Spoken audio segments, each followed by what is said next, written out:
மர்ஹூம் MHM அஷ்ரப்பின் 25வது நினைவு தின நிகழ்வு நிந்தவூர் அல் அஷ்ரக் தேசிய கல்லூரியின் காசிமி மண்டபத்தில் இடம்பெற்றது. ஸ்ரீலங்கா முஸ்லிம் காங்கிரசின் தலைவரும் பாராளுமன்ற உறுப்பினருமான ரஃப் ஹக்கீம் தலைமையில் இடம்பெற்ற நிகழ்வில் தமிழ் தேசிய கூட்டமைப்பு செயலாளர் நாயகமும் முன்னாள் பாராளுமன்ற உறுப்பினருமான MA சுமந்திரன், தேசிய காங்கிரசின் தலைவரும் அக்கரைப்பற்று மாநகர சபையின் மேயர் ALM அதாவுல்லா ஆகியோரும் சிறப்பு அதிதிகளாக கலந்து கொண்டனர். பாராளுமன்ற உறுப்பினர் MLA மிஸ்புல்லா, முன்னாள் பாராளுமன்ற உறுப்பினர்களான ஃபைசல் காசிம், MS தௌஃபிக் உள்ளிட்ட கட்சியின் உயர்பீட உறுப்பினர்களும் கலந்து கொண்டனர். மௌலவி இப்ராஹிம் விசேட துவா பிரார்த்தனையும் நிகழ்த்தினார். ஓயாத புயலும் சாயாத மரமும் எனும் நூலும் இங்கு வெளியிட்டு வைக்கப்பட்டது.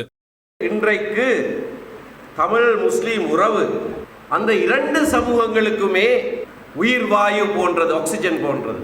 முழு நாட்டினுடைய சூழ்நிலைக்கும் அது பொருத்தமானது என்று சொன்னாலும் அந்த உறவினுடைய வெற்றியோ தோல்வியோ கிழக்கிலே, அதுவும் அப்பாறை மாவட்டத்திலே தான் நிச்சயப்படுத்தப்பட வேண்டும். இது பெருந்தலைவர் அஷ்ரப் நன்கு அறிந்திருந்த ஒரு விடயம்.